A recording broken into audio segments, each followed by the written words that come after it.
Informação importante no Galo, Rafael Menin anunciou seu afastamento do Clube Atlético Mineiro.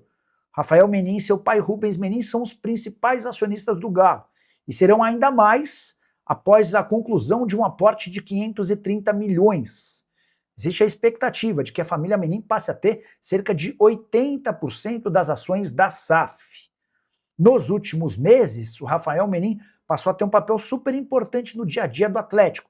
Era ele quem tomava as principais decisões e conduzia o departamento de futebol. Não à toa, o Menin se tornou grande alvo de torcedores diante da sequência de temporadas ruins. O Atlético até ia bem em competições de Copa, mas sempre brigando contra o rebaixamento no Campeonato Brasileiro.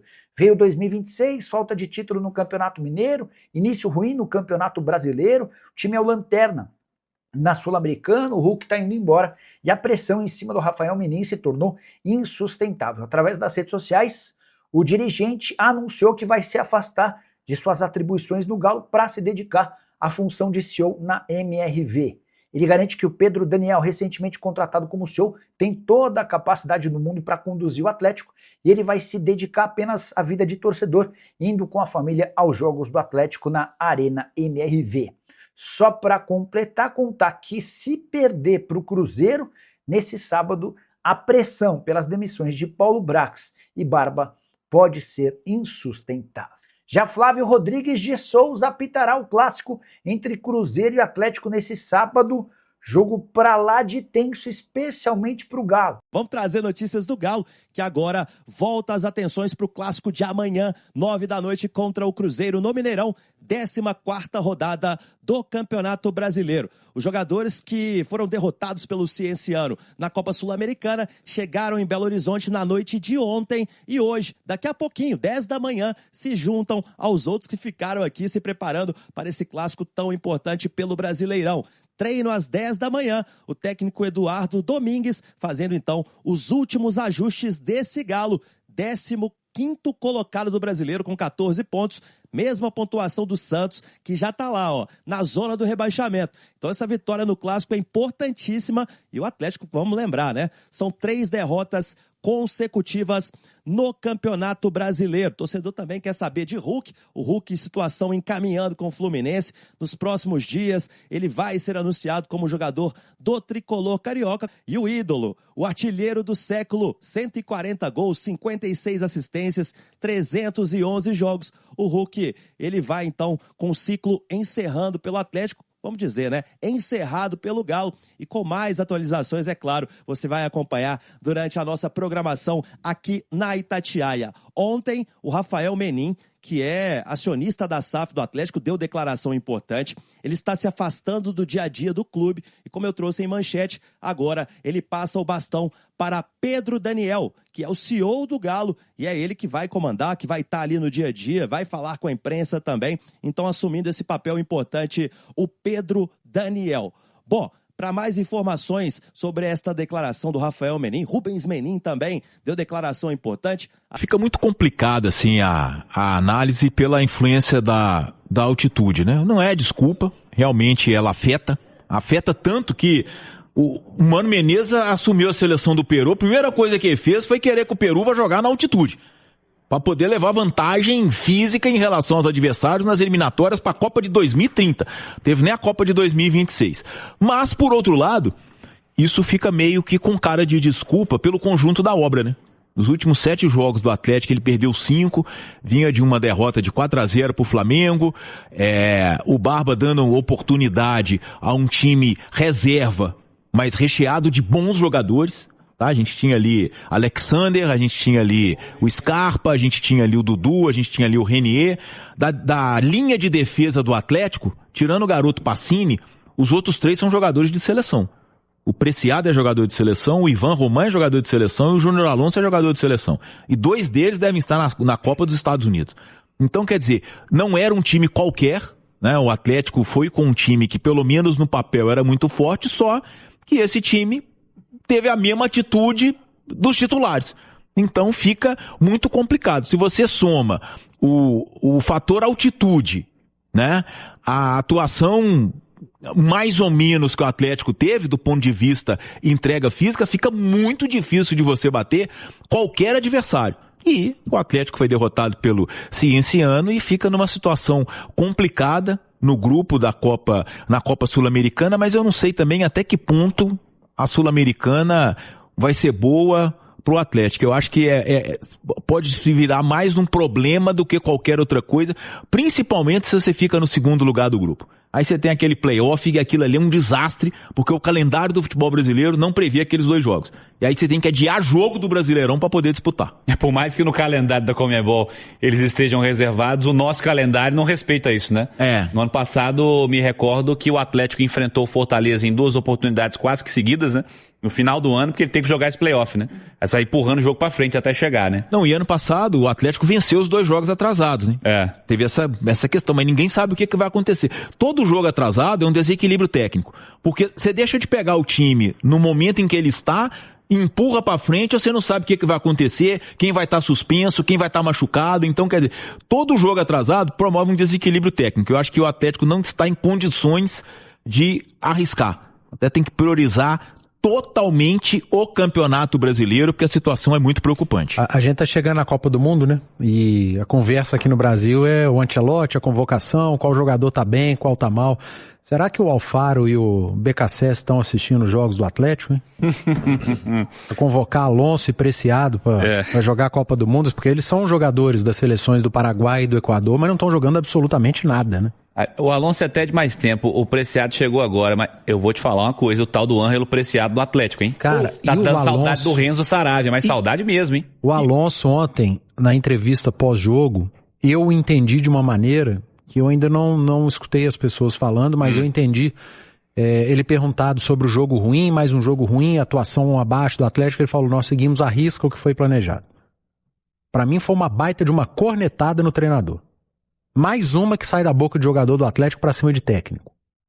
Aconteceu na época do Milito, aconteceu na época do Cuca, aconteceu na época do Sampaoli, agora acontece com o Barba. Pra mim foi uma nítida resposta cornetando o trabalho do treinador. E tá com os dias contados o Alonso, né? Vai sair no meio do ano, tem uma proposta dos Estados Unidos, já está alinhando com o Atlético, então, né, esse tipo de fala também, se fosse ficar, eu não sei se eu entendi dessa forma. Sim. Acho que muita gente talvez não tenha pensado dessa maneira, mas o jornalista te questiona, olha, o jogo muito abaixo, muito ruim, a apresentação do Atlético, mais uma derrota. Não, nós seguimos a risco que foi trabalho. Peraí. É impressionante a capacidade desse grupo. Como esse grupo é unido para terceirizar a responsabilidade, né? São unidos para botar bolso para fora, para responsabilizar treinador, para botar a culpa na imprensa. É uma união incrível. Só não consigo enxergar dentro do campo. Sem dúvida. Ô Fabrício, time que perde muito passa a normalizar a derrota? Porque o Simões falou, 5 derrotas em 7 jogos recentes, ô Simões? Nos últimos 7 jogos, perdeu 5. O Atlético volta da parada da data FIFA e vence a Chapecoense por 4-0, vence o Atlético do Paraná por 2-1. Aí depois, nos 7 jogos seguintes, né, que são os últimos, perdeu 5 partidas. E na temporada, ontem foi o 28º jogo do Galo. Ele entrou em campo lá em Cusco com 27 jogos, 9 vitórias, 9 empates, 9 derrotas. Como perdeu ontem, tem mais derrota do que vitória. E a gente tá chegando, amanhã já é maio.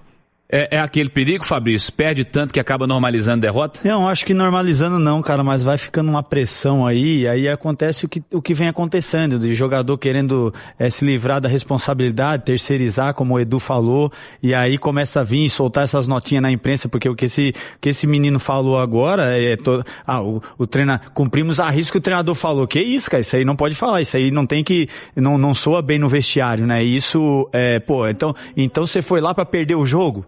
Sabe, isso aí não existe. Então, os jogadores, em geral, o jogador tá com muita desculpinha em imprensa, sabe? É notinha, é rede social. Eu acho que tem que mostrar lá dentro, cara, bater no peito, assumir a responsabilidade, tem que ser mostrado dentro das 4 linhas. Agora, normalizar, eu acho que eles não normalizam, não. Eu acho que muito pelo contrário, a pressão vai aumentando, né? Derrotas seguidas em time grande, isso vai trazendo um peso, assim, que vai tirando a confiança do jogador, né?